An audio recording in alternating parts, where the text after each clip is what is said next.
नमस्कार दोस्तों, स्वागत है आपका आपके अपने चैनल ज्ञान गुरु एकेडमी में। दोस्तों, पिछली क्लास में कक्षा 10 के विज्ञान का जो हम क्वेश्चन हल कर रहे हैं, इस सीरीज में हमने आप लोग का 13 क्वेश्चन कर लिया है। आज हम इसका पढ़ेंगे क्वेश्चन नंबर 14। तो बच्चों, एक चीज मैं आप लोग को ध्यान दिलाना चाहूंगा कि अभी तक आप हमारे चैनल पर नए हैं तो चैनल को सब्सक्राइब करके बेल आइकन जरूर दबा लें, क्योंकि इस तरह की वीडियो एनसीईआरटी की सभी सब्जेक्ट की वीडियो केवल और केवल आपके अपने चैनल ज्ञान गुरु एकेडमी पे सभी सब्जेक्ट की वीडियो प्रोवाइड कराई जाती है, तो इसका लाभ उठाएं। चलिए शुरू करते हैं आज का क्लास। तो क्वेश्चन नंबर 15, क्वेश्चन नंबर 14 हम पढ़ेंगे। सबसे पहले बच्चों क्वेश्चन नंबर 14 जैसा कि आप देख पा रहे हो, क्वेश्चन क्या है पहले ध्यान से आप पढ़िए। कल मैं आप लोग को बताया था कि किसी भी चीज को पढ़ने समझने के लिए सबसे पहले आपको क्या क्वेश्चन समझ में आना चाहिए, तभी आप जवाब दे पाओगे। जब क्वेश्चन आपके समझ में आ गया तो आंसर आपके दिमाग में, अगर आपने उस चैप्टर को सही से पढ़ा है तो आसानी से आ जाएगा। तो क्वेश्चन है कि सिल्वर के शोधन में सिल्वर नाइट्रेट के विलयन से सिल्वर प्राप्त करने के लिए, किससे बच्चों? सिल्वर के शोधन में, ठीक है, जो सिल्वर का हम शोधन करेंगे उसमें सिल्वर नाइट्रेट के विलयन, जो विलयन होगा किसका होगा? सिल्वर नाइट्रेट का। सिल्वर नाइट्रेट के विलयन से सिल्वर प्राप्त करने के लिए एक विलयन है, किसका विलयन है बच्चों? सिल्वर नाइट्रेट का। इससे हमें क्या प्राप्त करना है? सिल्वर प्राप्त करना है। सिल्वर प्राप्त करने के लिए कॉपर धातु द्वारा विस्थापन किया जाता है। किस धातु द्वारा विस्थापन करते हैं बच्चों? कॉपर धातु द्वारा विस्थापन किया जाता है। इस प्रक्रिया के लिए अभिक्रिया लिखिए। क्वेश्चन बहुत छोटा सा है। जब भी कोई इस तरह का क्वेश्चन आपके बोर्ड एग्जाम में पूछेगा बच्चों, 1 नंबर का क्वेश्चन वो आपका आएगा। कितने नंबर का? 1 नंबर का। तो सिंपल सी बात है, कॉपर धातु द्वारा विस्थापित किया जा रहा है, तो हम क्या करेंगे? कॉपर धातु प्लस सिल्वर नाइट्रेट, इन दोनों की अभिक्रिया करा लेंगे बच्चों। तो कॉपर धातु यानी कि जो कॉपर आपका है वह Cu होता है, जो कि सॉलिड होता है, प्लस बात हो रही है सिल्वर नाइट्रेट की। सिल्वर नाइट्रेट यानी कि AgNO3। पहले से इस समीकरण को हमने क्या कर लिया? बैलेंस कर लिया, जिसकी वजह से यहाँ पे 2 लगा हुआ है। यहाँ पे जब हम इनकी अभिक्रिया कराएंगे बच्चों, तो फिर हमें क्या मिलेगा? CuNO3 का होल ट्वाइस प्लस 2Ag। अर्थात यहाँ पे आप देख सकते हो कि कॉपर नाइट्रेट और यहाँ पे जो आप लोग को यहाँ पे Ag है, क्या आपको प्राप्त हो गया? सिल्वर। सिल्वर के शोधन में क्या प्राप्त करना था? सिल्वर नाइट्रेट के विलयन से हमें प्राप्त करना था सिल्वर, और सिल्वर हमें यहाँ पे प्राप्त हो चुका है। तो बस बच्चों एक छोटा सा क्वेश्चन आप लोग का था, क्वेश्चन नंबर 14। अब आइए देखते हैं क्वेश्चन नंबर 15। प्रश्न संख्या 15 क्या कह रही है कि अवक्षेपण अभिक्रिया से आप क्या समझते हैं? जो अवक्षेपण अभिक्रिया होती है, इससे आप क्या समझते हैं? तो अवक्षेपण अभिक्रिया किसे कहते हैं? सबसे पहले आप समझ जाइए किसे कहते हैं। ऐसी अभिक्रिया, ऐसी रासायनिक अभिक्रिया विलेय, क्या है बच्चों? अविलेय लवण बनता है, ठीक है। ऐसी रासायनिक अभिक्रिया जिससे अविलेय लवण बनता है, जो विलयन से पृथक हो जाता है, जिससे क्या होता है बच्चों? अविलेय लवण बनता है, जिससे, ठीक है, अविलेय लवण बनता है। आज जो विलयन से पृथक हो जाता है, उस विलयन से वो क्या हो जाएगा? अलग हो जाएगा, पृथक हो जाएगा। पृथक का मतलब क्या होता है? कोई भी चीज अलग अलग हो जाना, तो उससे क्या हो जाएगा? अलग हो जाता है। इसे हम कहते हैं अवक्षेपण अभिक्रिया कहलाती है। तो यहाँ पे इसका भी हम एग्जांपल दे सकते हैं। AgNO3 सिल्वर का नाइट्रेट है, प्लस NaCl यानी कि आप लोग का क्या है? सोडियम क्लोराइड है बच्चों। क्या है? सोडियम क्लोराइड है। जब इनका आप रिएक्शन कराओगे, ये दोनों तो एजेंट हैं, यानी कि आपके क्या है बच्चों? अभिकारक हैं। जब इनका रिएक्शन आप कराओगे तो आपको मिलेगा AgCl यानी कि सिल्वर क्लोराइड प्लस NaNO3। यहाँ पे Na आप लोग का क्या है? सोडियम, और NO3 आप लोग का नाइट्रेट, यानी कि सोडियम नाइट्रेट यहाँ पे आपको प्राप्त होगा। तो इस प्रकार की अभिक्रिया को हम क्या कहते हैं बच्चों? अवक्षेपण अभिक्रिया कहते हैं। तो क्वेश्चन नंबर 14, क्वेश्चन नंबर 15 अच्छी तरह से आप समझ चुके हैं। प्रश्न संख्या 16 आप लोग का है बच्चों, ऑक्सीजन के योग या ह्रास के आधार पर निम्न पदों की व्याख्या करें। जो पद दिए गए हैं, यहाँ पे देखिए पद क्या दिया गया, प्रत्येक के लिए उदाहरण दें। फिर बात वही, समीकरण आपको देना ही पड़ेगा उदाहरण के लिए। उपचयन, अपचयन, दो अभिक्रियाओं के बारे में बात की गई है बच्चों। जैसा कि आप सभी को पता है, उपचयन और अपचयन अभिक्रिया दोनों को मिला दें तो यहाँ पे हो जाता है, क्या हो जाता है, रिडॉक्स रिएक्शन। तो आइए हम पहले इनको समझते हैं, उपचयन अभिक्रिया को, उसके बाद समझेंगे अपचयन अभिक्रिया को। ठीक है, इनको बारी बारी से समझेंगे और कहा है कि प्रत्येक के लिए उदाहरण देते, इनके उदाहरण को भी हम समझेंगे। देखिए, वे अभिक्रियाएं जिनमें ऑक्सीजन का योग होता है, यानी कि ऑक्सीजन जुड़ता है, ठीक है, वे अभिक्रियाएं जिनमें ऑक्सीजन का योग होता है उन्हें कहते हैं उपचयन अभिक्रिया। क्या कहते हैं बच्चों? उपचयन अभिक्रिया कहते हैं। जैसे में एग्जांपल देख लीजिए, 2Cu plus O2, copper plus oxygen. यहाँ पे 2Cu प्लस O2 यानी कि कॉपर और ऑक्सीजन का जब अभिक्रिया कराएंगे तो यहाँ पे क्या हो जाएगा बच्चों, कॉपर ऑक्साइड। यहाँ पे ऑक्सीजन का योग हो रहा है, जैसा कि आप देख पा रहे हो। उसी तरह से सेकेंड एग्जांपल भी आप लोग का है 2H2 यानी कि hydrogen gas plus oxygen gas. अब इसमें भी क्या होगा, ऑक्सीजन का क्या हो जाएगा, योग होगा, तो यहाँ पे क्या मिलेगा हमें, H2O मिलेगा। ठीक है, तो इस तरह से दो एग्जांपल इसके हैं, किसके, उपचयन अभिक्रिया के। उसी तरह से अब आप चयन अभिक्रिया को समझेंगे। वे अभिक्रियाएं जिनमें ऑक्सीजन का ह्रास होता है। ह्रास का मतलब होता है बच्चों कमी। क्या होता है, ऑक्सीजन का ह्रास होता है, ऑक्सीजन की इसमें कमी होती है, उन्हें उपचयन अभिक्रिया कहते हैं। क्या कहते हैं बच्चों? उपचयन अभिक्रिया कहते हैं। ZnO zinc oxide plus C, यहाँ पे C क्या है आप लोग का, कार्बन। तो यहाँ पे क्या होगा, यहाँ पे देखिए बताया जा रहा है कि ऑक्सीजन की कमी होगी तो ZnO, तो यहाँ से ऑक्सीजन की कमी होगी तो Zn प्लस CO यानी कि जिंक प्लस कार्बन डाइऑक्साइड। दूसरा एग्जांपल CuO प्लस H2 यानी कि hydrogen gas, copper oxide plus hydrogen gas. जब यहाँ पे क्या बताया जा रहा है बच्चों, यहाँ पे ऑक्सीजन की कमी होगी तो ऑक्सीजन इनके साथ आएगा, तो कॉपर प्लस H2, यहाँ पे क्या हो गए, कॉपर प्लस H2O यहाँ पे आपका होता है। क्लियर है? प्रश्न संख्या 17 को देखते हैं। एक भूरे रंग का चमकदार तत्व X को वायु की उपस्थिति में, इसमें बच्चों वायु की उपस्थिति में गर्म करने पर वह काले रंग का हो जाता है। जब क्या किया जाता है, एक भूरे रंग का कोई चमकदार तत्व है, उसको क्या करते हैं, वायु की उपस्थिति, कोई भी तत्व है, मान लीजिए कि वह तत्व X है, उसको हम किसकी उपस्थिति में, वायु यानी कि बच्चों O2 की उपस्थिति में जब गर्म करने यानी उष्मा देते हैं, उसको क्या करते हैं, उष्मा देते हैं, गर्म करने पर वह काले रंग का हो जाता है।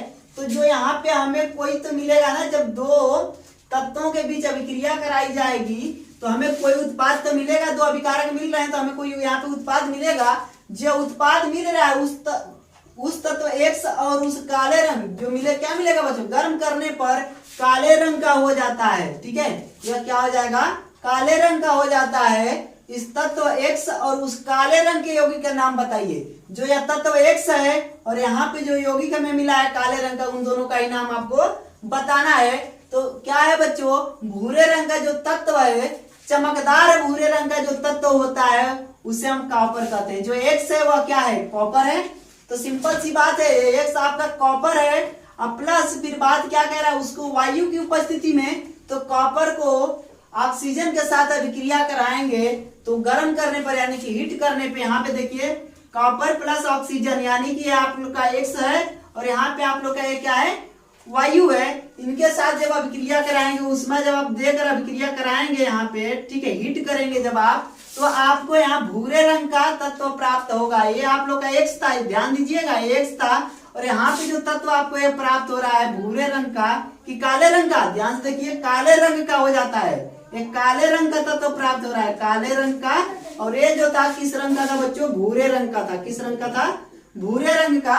तो यहाँ पे पूरी की पूरी अभिक्रिया यह कर रही है कि 2Cu प्लस O2, अभिक्रिया का निशान 2CuO। क्लियर हो गया ये चीज। ये प्रश्न जब आप समझ गए तो बहुत ही इंटरेस्टिंग प्रश्न आप लोग का प्रश्न संख्या 18 है। लोहे की वस्तुओं को हम पेंट क्यों करते हैं? भाई हमारे घरों में लोहे की बहुत सारी चीजें पाई जाती हैं, तो लोहे की जो वस्तुएं होती हैं उन्हें हम पेंट क्यों करते हैं? उन्हें पेंट करने का क्या कारण है, हम लोहे की वस्तुओं को पेंट करते क्यों हैं? सबसे बड़ी चीज जो लोहे की वस्तु होती है उनको संक्षारण से बचाने के लिए हम पेंट करते हैं। किससे बचाने के लिए बच्चों? संक्षारण से, जिन्हें हम जंग कहते हैं, कोरोजन कहते हैं। यानी कि जो संक्षारण होता है वो लोहे की वस्तुओं पे लग जाता है, ठीक है। तो लोहे की वस्तुओं को हम क्या करते हैं? संक्षारण से बचाने के लिए पेंट करते हैं लोहे की वस्तुओं पर। पेंट वस्तु की सतह, जो वस्तु होगी, जैसे आपके घर का गेट हो गया या फिर कोई भी लोहे से बनी वस्तु हो गई, ठीक है, तो क्या करता है? पेंट वस्तु की सतह तथा हवा, जो हवा है हमारी और नमी के बीच प्रत्यक्ष संपर्क को समाप्त कर देता है। जब क्या होता है बच्चों? संक्षारण होता है। तो संक्षारण होने का कारण क्या होता है कि जब लोहा हमारा वायु तथा नमी के संपर्क में आता है तभी संक्षारण होता है। अगर हम उनको संपर्क में न आने दें तो संक्षारण नहीं होगा। तो उसके लिए क्या हम करते हैं? पेंट लगा देते हैं, लोहे की वस्तु पर पेंट लगा देते हैं। तो यह क्या होता है? हवा एवं नमी के प्रत्यक्ष संपर्क में आने से रोक देता है, वह समाप्त कर देता है। क्लियर हो गया? तो इसलिए लोहे की वस्तुओं पर हम पेंट करते हैं। समझ? अब बात करते हैं प्रश्न संख्या 19 की। प्रश्न संख्या 19 ध्यान से पढ़िए। तेल एवं वसा युक्त खाद्य पदार्थों को नाइट्रोजन से प्रभावित क्यों किया जाता है? अब देखिए, सिंपल सी बात कर रहे हैं बच्चों, तेल, ऑयल और जो आपके वसा युक्त वाले फैट के पदार्थ होते हैं, जो खाद्य पदार्थ हमारे हैं, उनको नाइट्रोजन से प्रभावित क्यों किया जाता है? कहने का मतलब यह है कि जो हमारे खाने वाले पदार्थ आते हैं उसमें नाइट्रोजन गैस क्यों भरी जाती है? जो आपके क्या आता है बच्चों? पैकेट्स वाले आते हैं, जैसे चिप्स हो गए, कुरकुरे हो गए, मार्केट से आप खरीद के खाते हो, ठीक है, टेढ़ा है पर मेरा है कुरकुरा पड़े हो ना, ठीक है, खाए हो आप। तो क्या होता है बच्चों, उसमें क्या होता है? आपने कभी गौर किया होगा कि अगर आप समोसा बनाओ घर पे, उसको 2 दिन रख दो, समोसा खाने योग्य नहीं रहेगा, खराब हो जाता है। या कोई भी ऐसी चीज आप बनाइए, कोई भी ऐसी चीज बनाइए जो घरों में आप अपने खाने के लिए बनाते हैं, खाद्य पदार्थ, लेकिन आप देखते हैं चीज की वो जल्द ही खराब हो जाता है। खराब होने का कारण क्या है? जब वो ऑक्सीजन के संपर्क में आता है तो वह ज्यादा रिएक्टिव है, ठीक है, जिसके वजह से वो जब ज्यादा क्रियाशील धातु है उसकी वजह से वो जल्दी खराब हो जाएगा। तो ये जो आपके कुरकुरे हैं, चिप्स हैं, जो पैकेट्स आती हैं, उनको खराब न हो सके इसके लिए क्या किया जाता है? उसके चिप्स के पैकेट में से ऑक्सीजन के स्थान पर नाइट्रोजन गैस को प्रभावित कर दिया जाता है। वही चीज इसमें पूछा गया क्वेश्चन में जो पूछा गया था, तेल एवं वसा युक्त खाद्य पदार्थ जो होते हैं खाने वाले पदार्थ, इसमें नाइट्रोजन से प्रभावित क्यों किया जाता है? आई थिंक कि आप लोग समझ गए हैं, फिर भी आप लोग को मैं बताना चाहूंगा। यहाँ पे देखिए, तेल एवं वसा युक्त खाद्य पदार्थ ऑक्सीजन के साथ मिलकर ये क्या करते हैं? विकृत गंधिता उत्पन्न करते हैं, जो खाने योग्य नहीं होता। कई दिनों तक आप सामग्री घरों में रख देते हो तो एक बदबू सी आने लगती है, उसमें से एक बहुत ही बेकार गंध आने लगती है, उसी को आप कहोगे विकृत गंधिता उत्पन्न करने लगते हैं। जबकि नाइट्रोजन ऐसा नहीं कर पाता, नाइट्रोजन कम रिएक्टिव है, जिसकी वजह से ऐसा नहीं कर पाता है। अतः चिप्स आदि बनाने वाले, जो चिप्स आदि बनाने वाली कंपनियां हैं बच्चों, चिप्स आदि बनाने वाले चिप्स की थैली में नाइट्रोजन गैस भरकर, चिप्स की थैली में क्या भरते हैं? नाइट्रोजन गैस भरकर वायुरोधी कर देते हैं। वायुरोधी का मतलब यह हो गया कि ऑक्सीजन की मात्रा उसमें नहीं होती है, बिल्कुल खत्म हो जाती है, वो वायुरोधी कर देते हैं ताकि थैली में ऑक्सीजन न हो, यानी कि उसमें अब ऑक्सीजन न बचा रहे। ऑक्सीजन ज्यादा रिएक्टिव है, जब वो ज्यादा रिएक्टिव है तो उनके साथ अभिक्रिया कर लेगा, जब रिएक्शन कर लेगा तो आप क्या हो जाएगा? विकृत गंधिता हो जाएगा, यानी कि वो खराब हो जाएगा, उसमें से सड़न आने लगेगी और खाद्य सामग्री का ऑक्सीकरण न हो सके। जो खाद्य सामग्री है उसका ऑक्सीकरण न हो सके, इसके लिए हम क्या करते हैं? ऑक्सीजन निकाल के वहां पे नाइट्रोजन गैस को भर देते हैं। प्रश्न संख्या 20 देखते हैं बच्चों।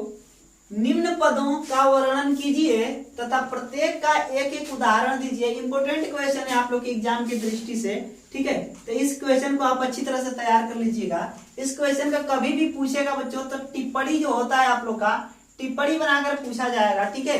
इसमें 2 चीजों को पूछा गया, संक्षारण, विकृत गंधिता, दोनों ही टिप्पणी के लिए मोस्ट इंपोर्टेंट है आपके, ठीक है, इस चैप्टर में। तो संक्षारण और विकृत गंधिता के बारे में पूछा है कि इस पर टिप्पणी कीजिए, वर्णन कीजिए तथा प्रत्येक का एक एक उदाहरण भी पूछा गया है ठीक है। तो उदाहरण भी हम आपको बताएंगे। सबसे पहले समझिए संचारण कहते किसे हैं, ठीक है। संचारण किसे कहते हैं, तो इसके पहले अभी आप लोग को जंग लगना बताया था, ठीक है। क्या बताया था, जंग लगना। जंग कैसे लगता है बच्चों, जैसे मान लीजिए कोई लोहा है, आयरन आपका है, जब वह क्या होगा, किसी नमी और वायु के संपर्क में आएगा तो आपस में क्या करेंगे, रिएक्शन करेंगे और उनके ऊपर एक अलग से परत बन जाएगी। तो जो आयरन का गुण था और अब यह परत बनने के बाद जो इसका गुण है, दोनों अलग होंगे, तो इसी को हम कहते हैं जंग का लगना। तो वही चीज यहाँ पे संचारण बताई जा रही है। धातु का अभिकारकों द्वारा यौगिकों में बदलकर, अभिकारकों द्वारा जो रिएक्शन करेंगे, जो अभिक्रिया में भाग लेंगे, उन्हीं को अभिकारक बताए थे। अभिकारिकों द्वारा यौगिकों में बदलकर नष्ट होने की प्रक्रिया, यह क्या होंगे, यौगिकों में बदलकर नष्ट होने की प्रक्रिया को संचारण कहते हैं। अब वह धीरे धीरे क्या करता है, उस परत को नष्ट करने लगता है। जिस भी परत पे संचारण लग जाता है, जिसे आप जंग कहते हैं, ठीक है, उसको वह धीरे धीरे उस परत को नष्ट करने लगता है। तो जिस प्रक्रिया के द्वारा यह नष्ट होता है, इस पूरी प्रक्रिया को हम संचारण कहते हैं। बच्चों एक चीज और ध्यान दीजिएगा आप लोग कि कभी कभी क्वेश्चन जंग का लगना किसे कहते हैं भी पूछा जा सकता है। तो आप जंग का लगना भी समझ जाइए, इसी को कहते हैं। उसके बाद उदाहरण की बात किया था कि एक एक उदाहरण दीजिए प्रत्येक का। तो जैसे में इसको आप उदाहरण के लिए लिख दीजिएगा, यहाँ पे आप एग्जाम्पल कर लीजिएगा, ठीक है। आयरन को क्या करेंगे बच्चे, नम वायु में डाल देते हैं। जहां पे वायु क्या हो, आर्द्र हो, नम हो, वहां पे इसे डाल देंगे। किसको, आयरन को, लोहे को डाल देने से वह नम वायु से क्रिया करके, जो नम वायु है, आर्द्र वायु है, उससे क्रिया करके आयरन ऑक्साइड बनाता है। वो क्या करेगा बच्चों, आयरन का ऑक्साइड बना लेता है। जब वो आयरन ऑक्साइड बना लेगा तो यह आयरन ऑक्साइड ही आयरन पर जंग के रूप में गर्त बना लेता है। जो आयरन ऑक्साइड है वह क्या करेगा, जंग के रूप में एक परत बना लेगा, ठीक है। क्या बना लेगा बच्चों, परत बना लेता है। और इस आयरन ऑक्साइड के गुण, जो यह परत बनेगा, इसका यह गुण और आयरन का गुण जिससे वह बना था, यह दोनों एक दूसरे से भिन्न होते हैं। क्लियर हो गया, यह दोनों एक दूसरे से भिन्न होते हैं। बच्चों अब देखेंगे बी ऑप्शन जो आप लोग का दिया हुआ था, विकृत गंधिता।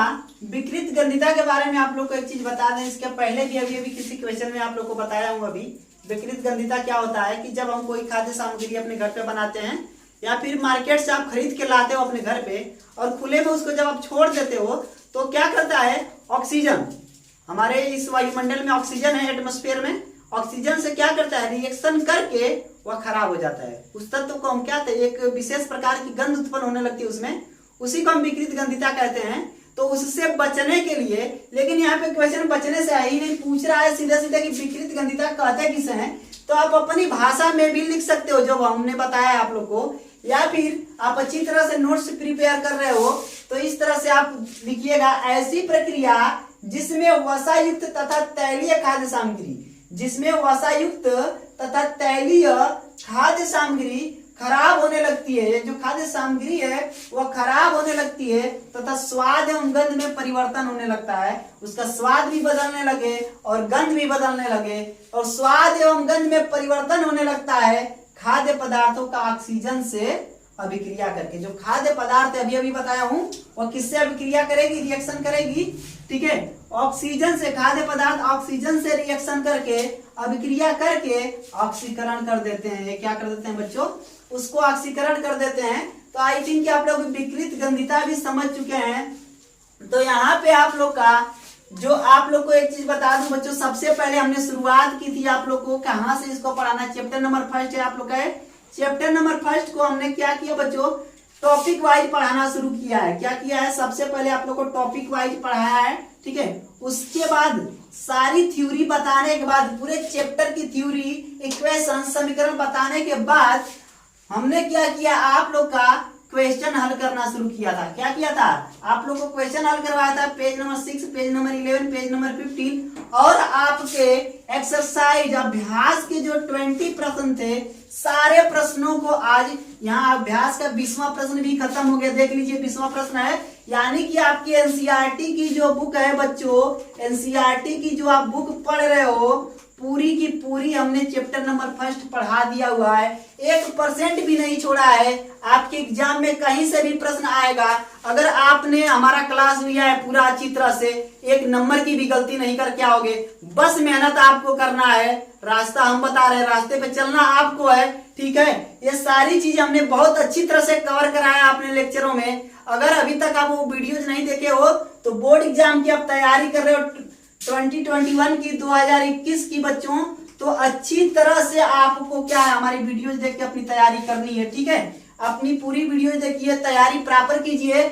यहाँ तक कि हमने एक चैप्टर आप लोगों को आज कंप्लीट करा दिया, दूसरा चैप्टर जिसकी टोटल टॉपिक हमने बता दिया, थ्योरी टोटल बता दिया है हमने, सिर्फ उसके क्वेश्चंस करवाने हैं। नेक्स्ट क्लास से मैं दूसरे चैप्टर का क्वेश्चन आप लोग के लिए लेकर आऊंगा। अभी तक आप एक भी क्वेश्चन, आपने एक भी वीडियो मिस किया है तो तुरंत जाइए प्लेलिस्ट में और वहां से पूरी वीडियो को देखिए, ताकि आपकी तैयारी बहुत ही जबरदस्त हो सके बच्चों, ठीक है। और कोई भी क्वेरी हो, कोई प्रॉब्लम हो, बिना झिझक बिना रोक टोक आप कमेंट बॉक्स में कमेंट कीजिए।